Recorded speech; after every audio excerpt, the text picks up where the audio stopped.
It's 10 p.m. Do you know where your children are?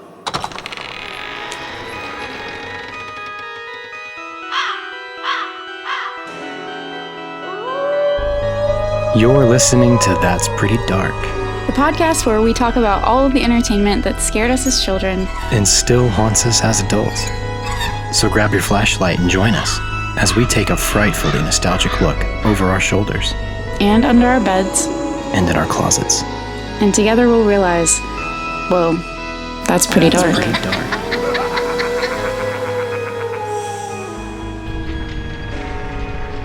You know what really beats the existential dread?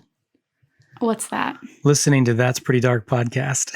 Oh, snap. See, it increases it for me because I hear myself speaking and that just makes everything worse. But for everyone else, yes, I think that applies. Yeah, it's true because we got a lot of really great feedback, you guys. Yeah, thank you guys so much for listening. It's truly phenomenal to hear that anybody enjoyed it at all because I've been expecting to just talk to Christian and that was okay with me. So it's nice to hear that I'm, talking to some other folks too. Well, it's all downhill from here because now we're going to start overthinking the fact that people are listening. Yeah, hopefully you enjoy it. Our demise, our mental spirals. Do you know what made me happy last night? Oh, what was that? I was driving home from Birmingham and I was thinking, because I listen to podcasts when I drive distances, and I was thinking about it's possible that we'll accompany people as they travel on their journeys. And I just thought that was so lovely. It was such a nice thought in my head. That's a nice thought. So if you're driving right now, shout out to you. I like to think that we're accompanying people on their, life journey, their travel through. Oh, even better. The, existential plane. This plane. Mm-hmm. Did I say that right? Existential? Yeah. Am I just stuck on that word right now? No, that's a good word. I think that's right. I don't know. This existential plane. Maybe I'm just feeling extra. The spiritual plane? No, it's the physical, the literal plane that we're all on right now. This physical plane. This physical plane. We are souls in a physical plane. That's our comedy album. Oh, our comedy. I didn't know we were going to do a comedy album. That's ambitious. This is not a comedy podcast. Can you tell by how much you're not laughing right now?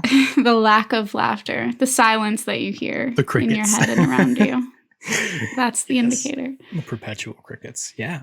Yeah. So you made it to round two. Yeah. Thanks for listening. You made it to round two. We're so excited to kick off part 2 of this series about the dark origins of children's programming. Mm-hmm. This is the sequel. That's right. We're all back here together, and we're happy to be here. Very, very happy to be here. And I'm Christian. And I'm Kaylin. And you're you. Oh, and you. We're us. And we're going to stop wasting your time and get right into it. Yes. So give us a summary of what happened last time, Kaylin.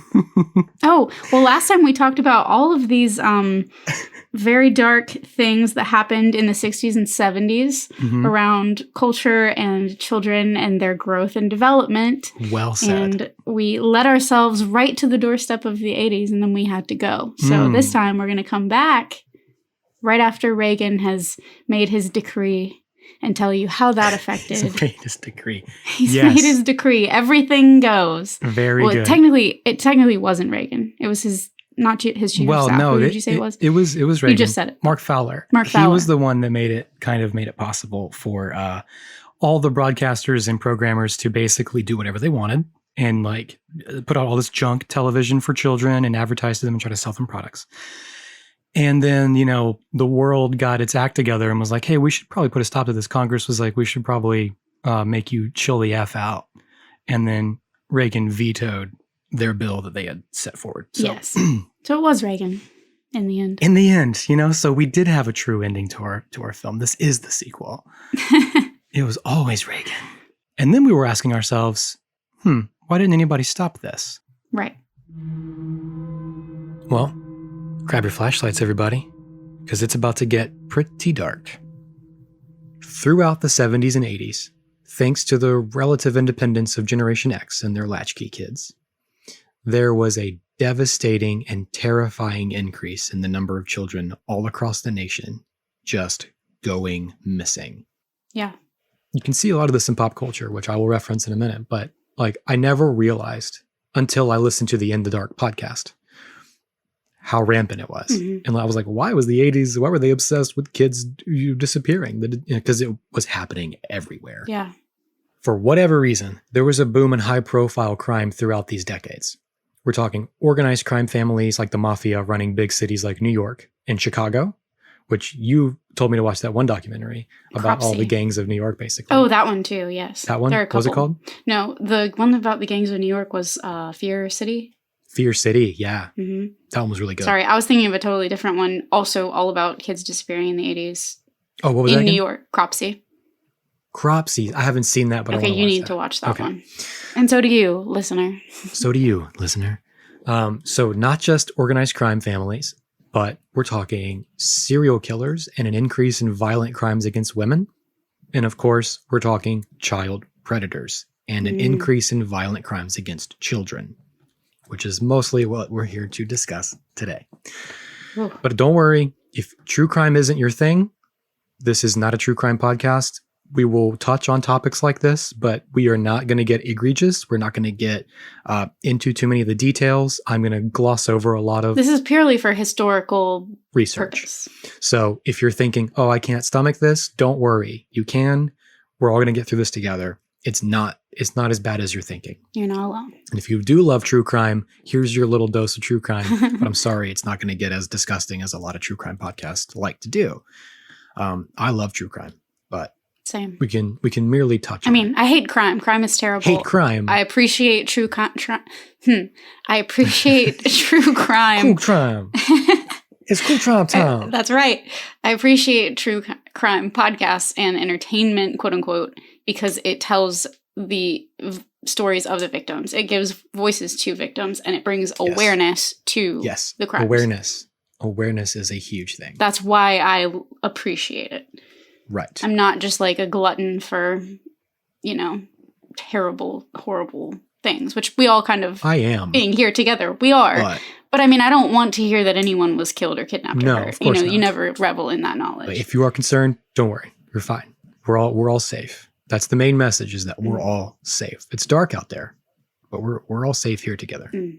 As the media is wont to do forever and ever, they took a few of the more sensational cases of these kids going missing or kids being harmed in some way and began force feeding every detail to anyone shocked enough and mesmerized enough and afraid enough to sit there and watch these investigations unfold.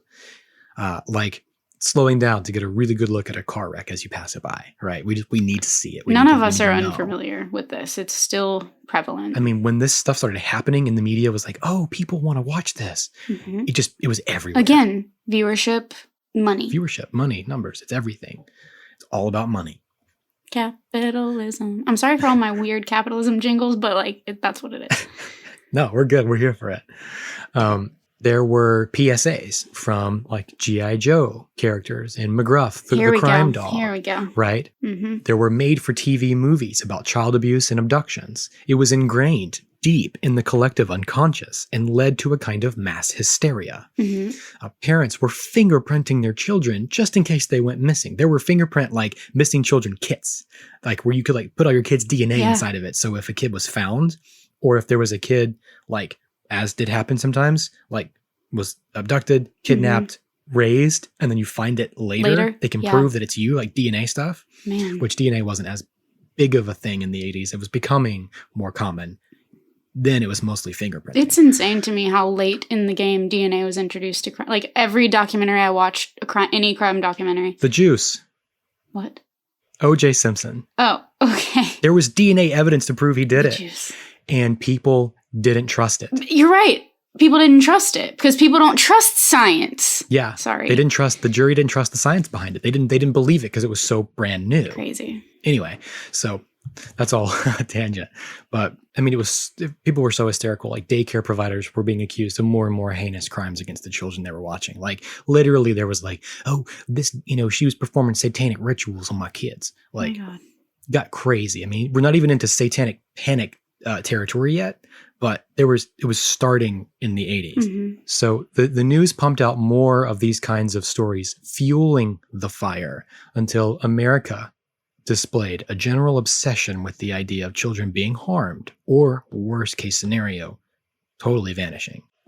Without going into too much detail, as I said I wouldn't, these higher profile cases included Eitan Patz, Johnny Gosch, and Adam Walsh, who was the son of John Walsh, who became the host of America's Most Wanted, and who now serves on the board of directors for the National Center for Missing and Exploited Children, which plays a pretty big role in our narrative today. Wow. So if you were around that in that time, or if you listen to any kind of true crime, you probably know those stories of how these kids went missing or how they were found. In 1984, Anderson Erickson Dairy Company, I don't know why I said company like that, printed the images of 2 local paper boys who had gone missing on their like paper routes. They printed their images on their milk cartons. This was Johnny Gosch and Eugene Martin. This was viewed as a brilliant idea, seeing as how pretty much every family bought milk, right? Yeah, you'd have to see their face. It was just one of those common things. I wonder why they didn't put it on like a loaf of bread, plastic. I don't know.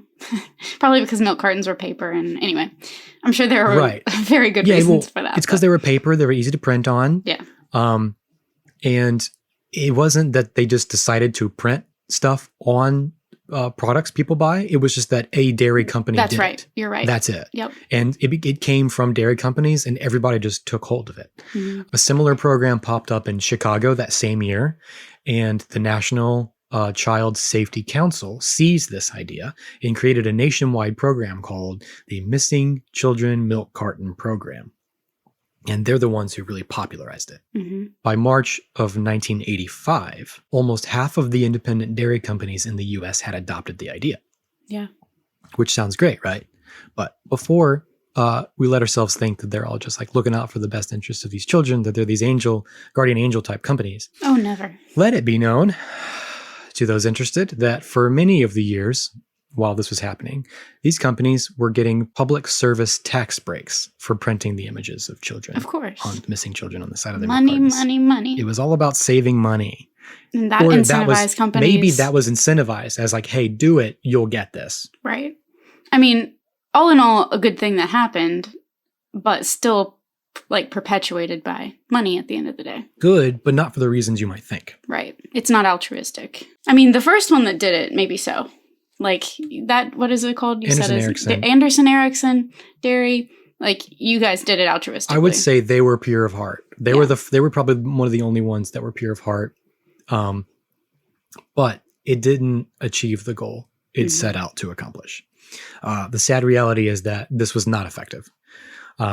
Despite what people may have assumed or still assume today, because of how common it was in the 80s. It just didn't work. In fact, one of the only children it actually helped was a little girl named Bonnie Lohman. She was that famous story of she's the one who saw her own face on the side of a milk carton, didn't know she had been abducted. Yeah, I've read about her. And that was likely the main inspiration for the novel called The Face on the Milk Carton by Carolyn B. Cooney, which we will break down one day as a book report.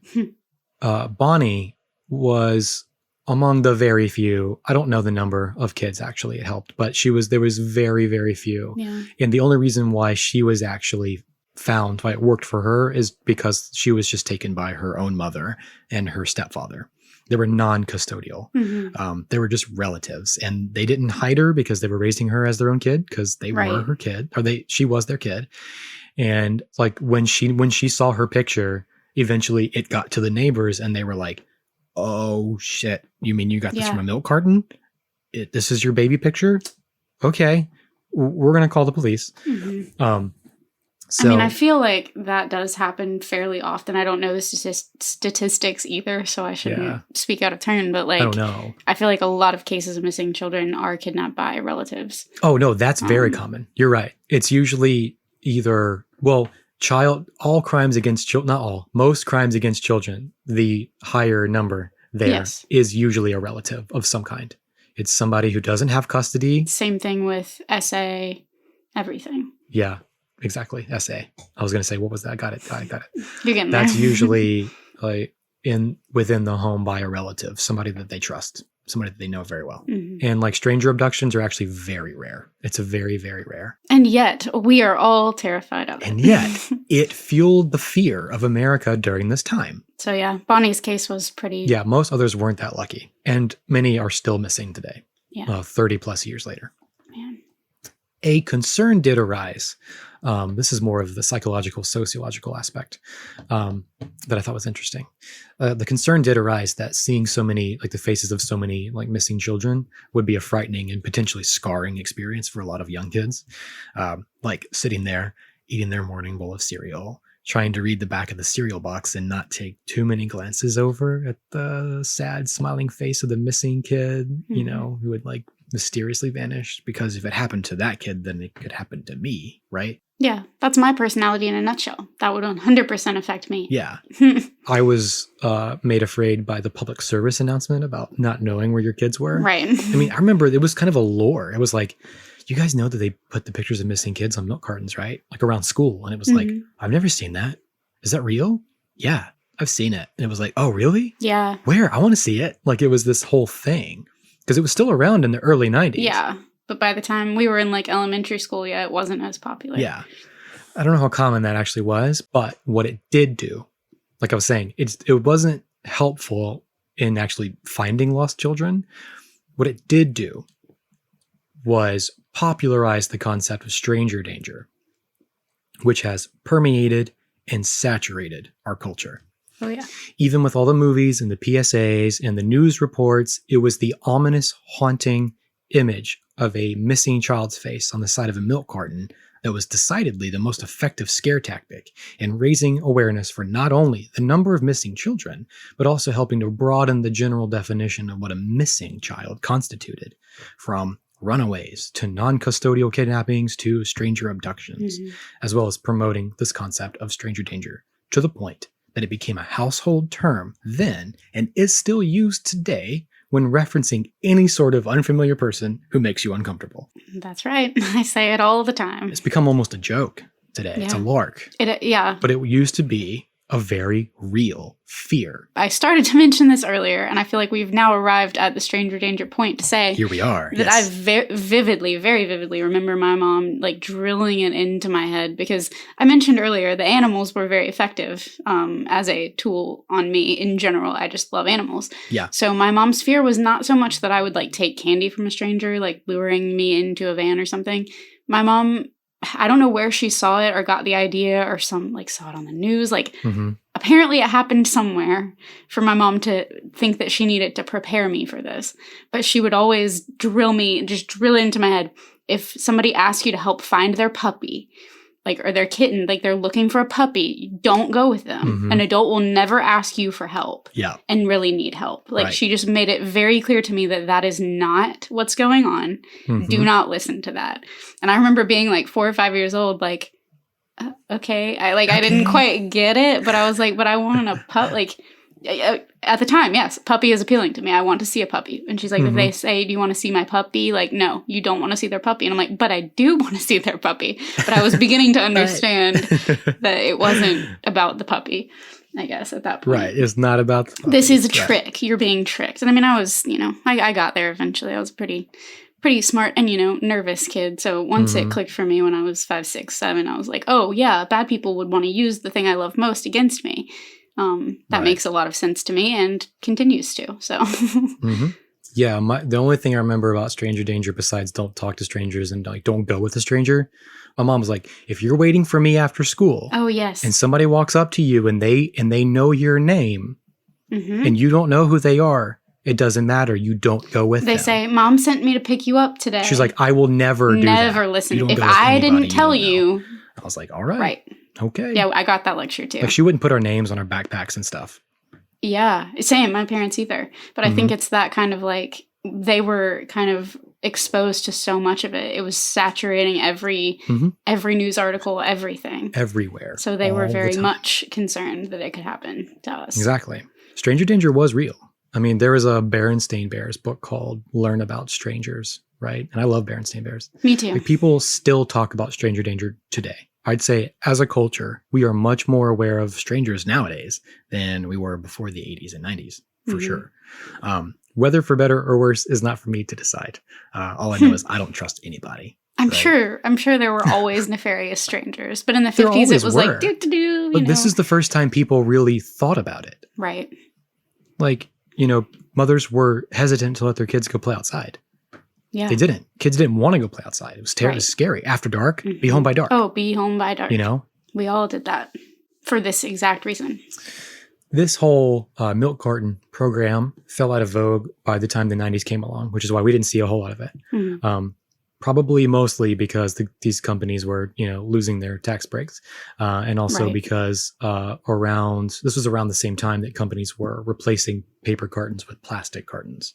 Yeah. Paper makes sense. It only lingered around really until the Amber Alert system was created in 1996. And thank God, because it is way more effective. It's now more likely that you will be found today because of the Amber Alert system. Whereas before with the milk carton system and before that with no system at all, it was almost it was impossible. more likely that you would not be found ever seen again. Yep. But now it's like you have a high likelihood of actually being found. It's up by like 60, 70 something %. It's crazy. Amber Alert plus internet. Yeah. Exactly. However, before the Amber Alert system, in these dark days of latchkeys and milk cartons, there was one high-profile abduction that we need to talk about. Jacob Wetterling. And if you know any true crime, you probably know about this abduction. He was 11 years old, and he was taken from the dead-end street he lived on in the small town of St. Joseph, Minnesota. The story of how this happened was so scary that even with the constant barrage of missing children's faces on milk cartons and seemingly regular stories on the news of child abductions and child murders, people considered this story to be the stuff nightmares are made of. To give you an idea of the far-reaching cultural effect this had on that generation, Jacob's kidnapping is one of the main reasons why season 1 of Stranger Things, the epitome of 80s nostalgia, Love it. was centered around the plot point of Will Byers going missing. In fact, the manner in which Jacob was taken directly inspired certain visuals in the moments leading up to Will's disappearance in the pilot episode. And if you've seen it, you know the image of that dark figure in the street. And if you know Jacob's story, you know that checks out, that lines up. And this is one of the most terrifying things that we actually know about. Because a lot of kids that went missing, they weren't seen. They just disappeared. They disappeared. And that's scary enough. But Jacob wasn't alone when he was taken. Other kids saw it happen. And their account of what happened is what's so scary. God, that makes me so ill. So this is going to sound familiar to all of us because of the boom in 80s nostalgia and Stranger Things, right? It happened on Sunday, October 22nd, 1989, around 9:20 p.m. Jacob, his brother, and his friend, 3 boys, had gotten permission from Jacob's parents, who weren't home at the time, latchkey kids. They were at some get-together at a friend's house, the parents were. They got permission to ride their bikes to town, to the Tom Thumb, so they could rent a movie. When you used to have to go, Gen Z, when you used to have to go to the store to rent a movie and bring it home. And you had it for like a day or a weekend. So much I could say about that. It was a dark strip of road with nothing but gravel driveways, cornfields, and woods. They wore reflective jackets and carried at least one flashlight. They'd be able to see any cars coming or going, and they'd be seen in return by these drivers. In fact, many of their friends and neighbors said they saw the boys traveling up and down the road that night. They should have been safe. On their way home, it had gotten dark, so it was harder to see, even with all the precautions. The figure of a man stepped out of the cornfield and into the road. He was dressed in all black, his face was covered, and he was walking toward them. I won't go into too many details here, because it's really awful. And terrifying. But he told the 3 boys he had a gun. He said, "Stop, turn around, close your eyes." And he told Jacob's brother and Jacob's friend to run off, don't look back, or I'll shoot. So they did that, of course. They were little boys. When they felt like they were a safe enough distance, they looked back to see what was happening. And just like that, the man and Jacob had vanished from sight. Jacob was gone, and he was never seen again. Vomit. The man who did it, he confessed 27 years later. So we know who did it now. Man. But I think that was back in 2016 or something like that. It was when he confessed. Almost 30 years. Wow. But I won't get into all that. If you want to know more about this, go listen to the podcast I talked about a minute ago called In the Dark. Their first season covered this story in full detail, the full investigation. And it is one of the most amazing bits of podcasting, investigative journalism I've ever heard. Wow. It's on par with Serial for me, season 1. Mm-hmm. This podcast is one of the main reasons why we have this podcast, ours. Mm-hmm. Because when I listened to this years ago for the first time, it opened my eyes to a lot of the darkness of the 80s and like how it inspired many of the common tropes in the entertainment we consumed as children. I remember you talking about this podcast in that conversation we mentioned earlier. Yes, exactly. So all this ties in, and I'm sorry it's so dark, but we're getting there. Long story short, because crimes against children had become so rampant throughout those times, law enforcement on the Jacob Wetterling case, they knew that his abduction was probably sexually motivated. So they got to thinking, man, how great would it be if we could just look up all the convicted sex offenders in the area, figure out which ones had committed crimes against children, and then, just go ask them what they were doing the night Jacob was, abducted, right? That's a great idea, don't you think? Yeah. Can we look them all up at one time? That'd be awesome. Just like that's the place you begin. Computer noises and boom. The concept of a sex offender registry was nothing new, but not every state had one because they weren't federally mandated. It wasn't a common thing. You might have one if you were a state, but doesn't mean you kept up with it very well. And Minnesota didn't have one. Bless her heart, Jacob's mom, Patty. What a saint of a woman. It's always the victims' families. It's always the families. Exactly. Change the world for everybody else. Patty used her involvement with the National Center for Missing and Exploited Children to start making strides toward establishing this sort of a federally mandated registry, right? Mandate for a registry. The Jacob Wetterling Act was introduced in 1993 in Congress by a Minnesota rep, which was originally intended to only be used by law enforcement. It was never meant to be made available to the public. Interesting. The bill said that each state would have to verify the address of sex offenders living in that state each year and maintain a registry. Very simple. Just, the same kind of thing. You get pulled over by a cop, he can look up your record and see, how many traffic violations you have or whatever. But it's not public knowledge. People don't need to know that about you. No. So this is what it's supposed to be, just for law enforcement. That's it. However, before the bill could be finalized, a 7-year-old girl named Megan Kenka became the victim of a previously convicted sex offender who happened to live just across the street from her. The big detail there, one is that he was already convicted. He had been arrested for it before, but the parents said, we didn't know he was a sex offender. So before the Jacob Wetterling Act could be passed, the bill, before the bill was finalized, they added a line kind of against Patty's wishes, but she gave in because it was really add this or you don't get to have this act passed. So she was like, okay, sure. It added a line stating that law enforcement may notify the community upon release of a sex offender back into the public. So this bill was passed in 1994 as the Jacob Wetterling Crimes Against Children Registration Act. But in 1996, Megan's Law was passed. And this took the notification as a voluntary act and made it mandatory. So now law enforcement had to notify communities when they were going to release a sex offender into the public. This not only perpetuates stranger danger, but it strengthens it. Because now people can know when a sex offender is living among them. And suffice to say, most people have always had a hard time differentiating between a sex offender and a sexual predator. Big difference. From there, and we're getting very close to making our point. Hang in there.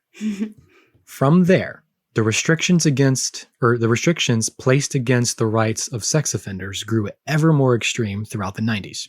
It told you where you could live, where you could go, and what you could do. One of the most macabre examples that I am personally obsessed with is known as the no candy law. We've discussed this many times. Yes, we have discussed this many times. Yes.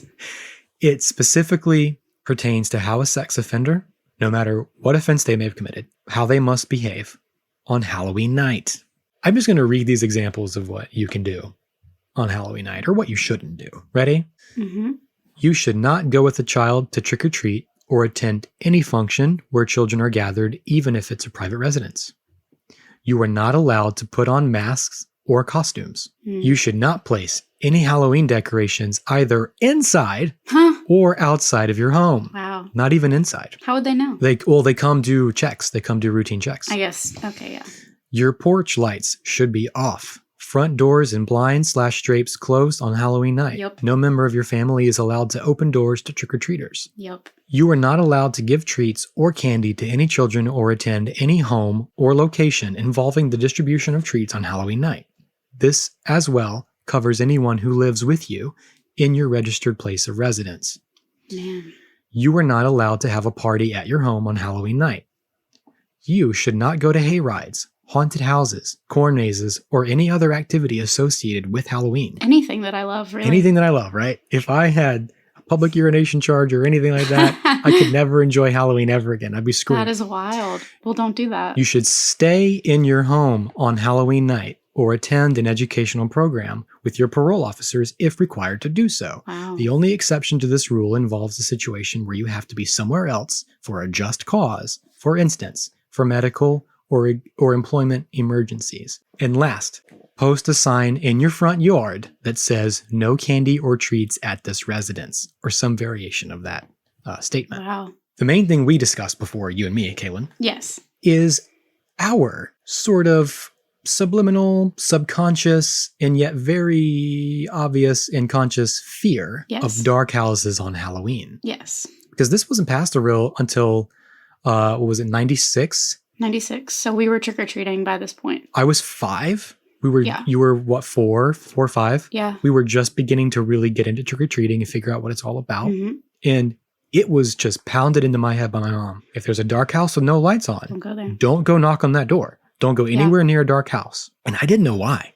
They never explained why. No. I think their reason was they don't want trick-or-treaters. They don't want to be bothered. Yes. Don't bother them. They don't want to be bothered. And honestly, that's kind of more the angle that my parents took with it. To this day, I have no idea if they realized this. I think it was just kind of perpetuated in the community, and then it trickled down to me, and I never quite understood why. Like, I think maybe because they didn't. But see, that's the thing. How much did they actually consciously know? Right.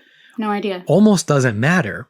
It's almost creepier. It had the same effect. That it like infiltrated, it seeped in into our culture and into their understanding of the danger. Like there was just something ominous and dangerous about a dark house. Man. And it's because sex offenders had to have their houses completely dark and terrifying looking on Halloween, right? Those are the scariest houses. I still don't like coming home to my house at night and seeing it dark. Me neither. Like it still bothers me to see a dark house. Same. It just looks wrong that all your lights are off and all your blinds are shut and you can't see no sign of life. Something seems off. Yeah. Yeah. That Super definitely spooky. has always bothered me too. I love that detail. As terrible as it is, it sticks in my macabre, it's horrible, dark understanding of like it's for me. It's something I can use in fiction, and it's part of my understanding of it's Halloween. It's already a dark, spooky day. There's already so much lore about Halloween night, and this just adds to that lore. It's just something that all of us in that generation may or may not know, but we know it. Like we know what we're doing, but we may or may not know why. Yeah. Like that is a very much like in the zeitgeist, as you said earlier. Like it's subliminal, right? It's a general common understanding. And it's just so disturbing to look back at. Yeah. Anyway, so now we're coming to our close. Here we go. In 1990, Congress passed the Children's Television Act that forced the FCC to regulate advertisement in children's programming. So 1990, a year before I was born. Okay. There was also a call for more educational and informative content as well. Now, there couldn't be a commercial for a toy airing during an episode of the show the toy was based on. Wow. So G.I. Joe's formula was to have, here's G.I. Joe, now it's a commercial break, here's an action figure, buy the G.I. Joe action figure. Yeah, it makes it real easy. Almost too easy, doesn't it? Almost too easy. There also had to be a clear separation between the show and the commercial, telling kids that the show was pausing and the commercials were about to begin. This is when the bumpers came back. The bumpers, right, for Nickelodeon and Cartoon Network, which those were brilliant. pieces of advertising because they were like, you know what we can do? We can advertise for our other TV shows. Yeah. Cartoon Network used the cartoon characters and be like, cool, commercial break. Yep. I mean, it was, they made the bumpers their own commercials. Well, Disney Channel, I will, I mean, it wasn't exactly a bumper, but I'm going to take a tiny Disney Channel detour because I know that this, you know, you may not have quite been on the Disney Channel train, but around the time that I was, I didn't have it. We didn't watch it. Yeah, I didn't have it until I moved when I was 10 or 11. So I got it later. But the Disney Channel wand where they draw the Mickey in the corner, it was always the you're watching Disney Channel. And that was your signal. They didn't expressly say like, now a word from our advertisers or now after these messages. That was a bumper to say, now we're getting back to the show. Versus, you know, it was something that wasn't, and it was usually actors from the other shows on the network. Yes. So you're watching, I don't know, Lizzie McGuire, and you get you're watching Disney Channel from Shia LaBeouf, from Even Stevens. Yes. In between. Yes. So that it made your brain say, okay, this isn't Lizzie McGuire anymore. This is now a commercial break. It was this unspoken understanding. I'm sure that derived from this. Yeah. Well, I think these networks were going, how can we be creative? How can we do something that isn't? We'll be back after these messages. How can we tell kids it's a commercial break without telling them it's a commercial break? And that's where the bumpers came from. And I mean, that you're watching Disney Channel thing. Perfect. Is like everybody on TikTok now and in general, like, you know what that is. You're watching Disney Channel and you draw the little. It's visceral. You feel it. And then it's like, doot, doot, doot, doot. Like, it's a very specific jingle and everything. And it triggers me now when I see it or hear it. I'm like, my show's coming on. You know, like it's that signal. That excitement. It's Pavlovian. Nickelodeon used it when they were like a lot of the commercials I found for Snick. I've been trying to find commercials for like sound bites. A lot of the commercials, the promos for Snick were commercial bumpers. Yes. They're very small snippets, but they're like, Snick coming Saturday night. They ended up, it's really funny because it almost ended up backfiring that these bumpers that are kind of meant to make advertising more ethical, they themselves turned into advertising. Exactly. Which is an excellent example of American society. I know, it's so great. So, in short, the content we grew up on was literally created for us, catered to us, because major corporations knew that they could make money off of us, right? Of course. And it worked.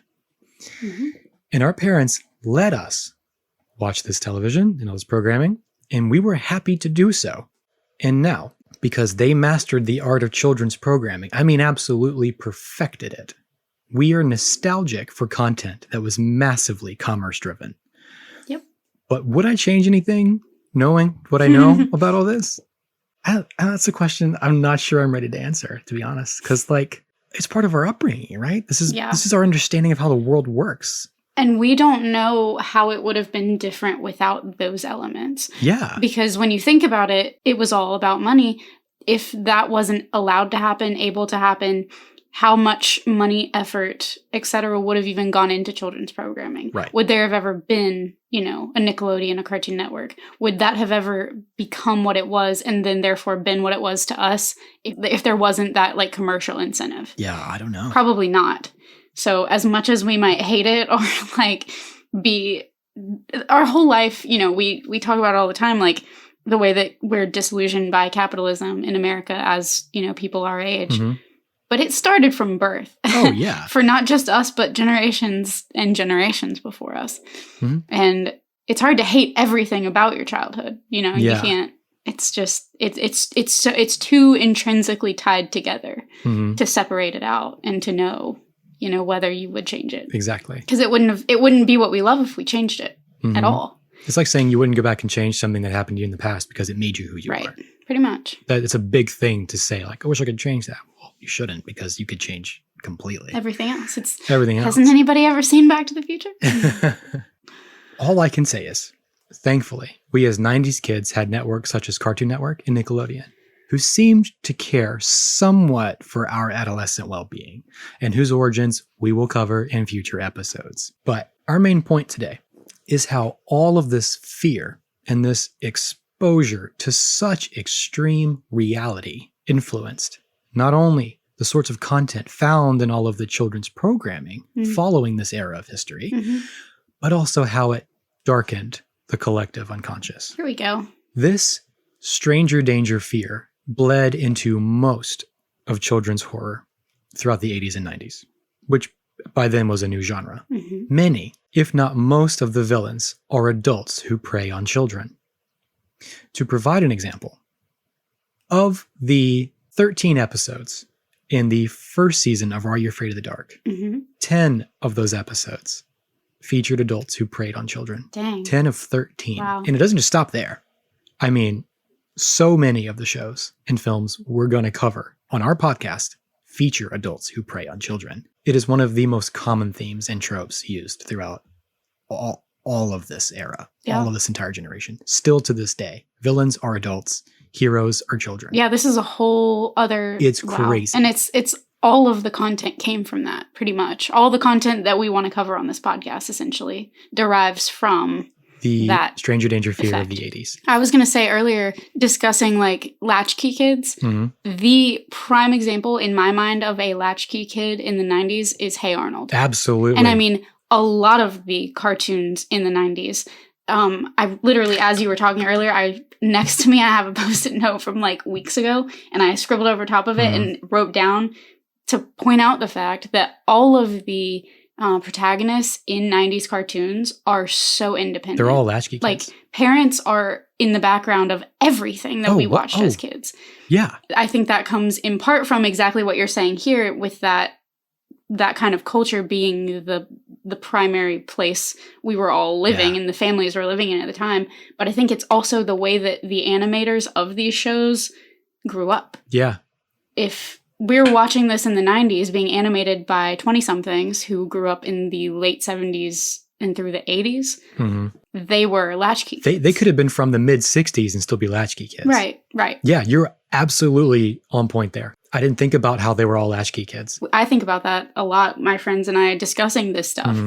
Where were the parents? The show wouldn't be interesting to watch if the parents were saving their butt all the time. Like, it was kids just... Most of the episodes we've recorded so far are You Afraid of the Dark? We're about halfway through the first season. But yeah, all these episodes, these kids running around doing whatever they want. And we keep going, where are their parents? Like, what's They're at work. happening? I mean, Yeah, it's like, come on, they're all latchkey kids, and it's just a question that's really never answered unless they're like, we're going to dinner, be back later. But it's always when kids are left alone. Yeah.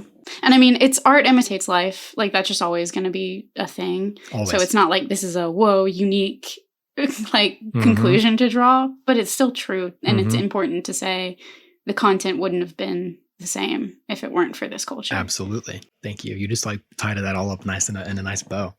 Oh, I love that.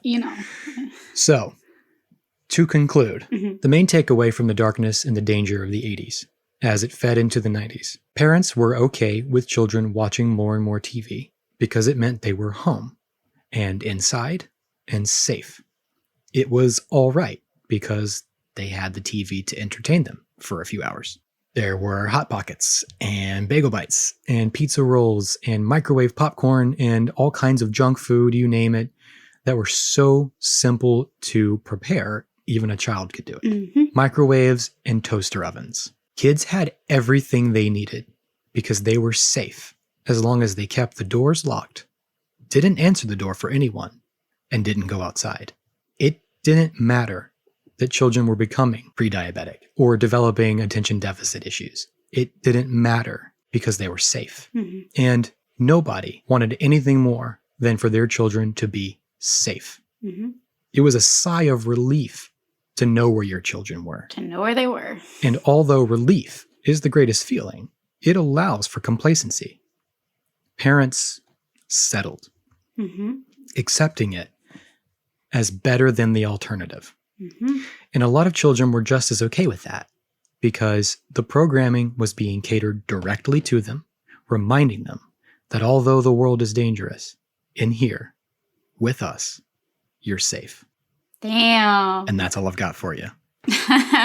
Damn. That's all I've got for you. I mean, bravo. That sums it up. Thank you. That was my thesis statement. The content was telling you the world is dangerous and watch more of our content and you'll be safe. And that was an excellent compromise for parents and children. Absolutely. We're here. We're watching. All of this whole thing, all this, I don't know that the entertainment was so much like, we have to strike fear into the hearts of our children so that they'll be safe. I think it raised awareness, much like the milk carton kids did. I think it was a lot of like, this might be effective, but really we're just going to scare the shit out of you. Right. I think a lot of the children's programming and the entertainment, especially like Are You Afraid of the Dark and horror, they just wanted to scare kids. Yeah. They just wanted to scare you. And so they thought, what are some of the scariest things we can think of? Adults who prey on children. Right. That just happened last decade. Let's make it happen now, but in fiction. I mean, and there's something to be said about the fact that kind of there has always been a fascination in society with being scared. Everybody likes to be scared, but know that they're safe. Everyone. And that never, that was never more prevalent than in 90s. Yeah, the 90s culture, the entertainment. Entertainment. Exactly. And just if you're scared, but it's not real. Right.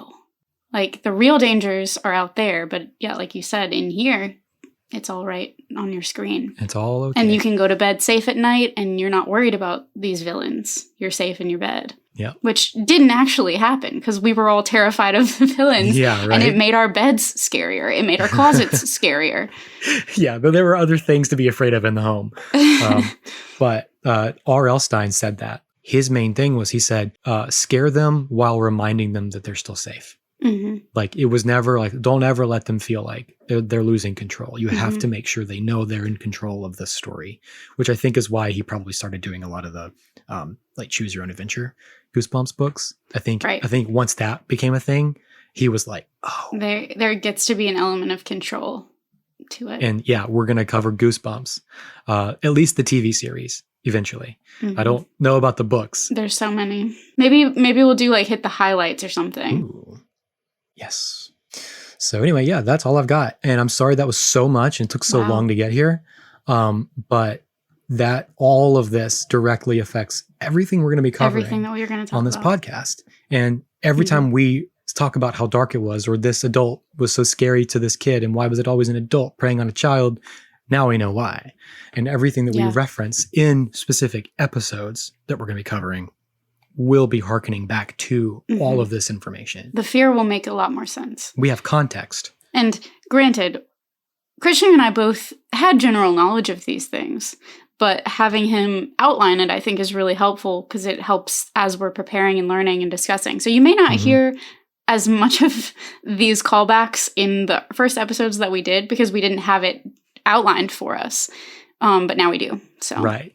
We've already recorded a few. It's things that we knew, but we'd forgotten that we knew them, basically. Exactly. And I learned so much more just doing this research because I had bits and pieces of this information in my brain. I didn't have all of this information. I had to go research it. But now we all together collectively have it all together in front of us. Collectively. And we're going to approach, this podcast with this understanding, basically.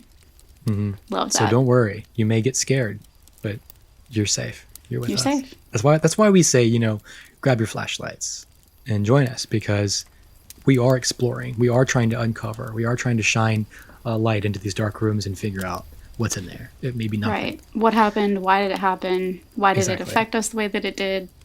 We're excited to keep exploring all of this and learning alongside you. We're uncovering things as we're telling them to you. But hopefully this sheds light on all the conversations that I've had with my friends over the years of why was it like this? And just the moments of complete shock at some things that we see in children's entertainment. Having that cultural background helps a lot in figuring out. Yeah, it answers your question. They made this for kids? Yes. Right. So anyway, thanks for listening. We will have another episode out next week. Yeah, we can't wait to talk with you again. And as always, contact us. Let us know all your... Absolutely. If you have insights into this that we didn't touch on. Right. Whatever your advertising class at your school told you about. Tell us. Yeah, what about this did you find interesting, and what do you want to add to this conversation? Because we're going to hopefully build on this. For all I know, I'll do another episode like this one day when there's more to break down. If somebody says, hey, look into this, that'd be cool. It might shed some more light. Or jumping forward even and looking at how the internet affected anything it. to do with this, anything about this, let us know. And again, tell us what you want to hear about. What about your childhood, freaked you out? So thanks. And we'll see you next time. Yeah, thanks guys. Okay, bye. Thanks for listening to That's Pretty Dark, written and produced by Christian Baxter Mott and Kaylin Andrews. Our music is composed by Jonathan Simmons, and our art is provided by Paige Garland at Power Girl Illustration. Join the collective nostalgia and follow us on Facebook and Instagram at That's Pretty Dark Podcast. Share your experiences and let us know what shows, films, or villains still haunt you from childhood at that'sprettydarkpodcast@gmail.com. Remember, you're never really alone. So until next time, sweet dreams, everyone.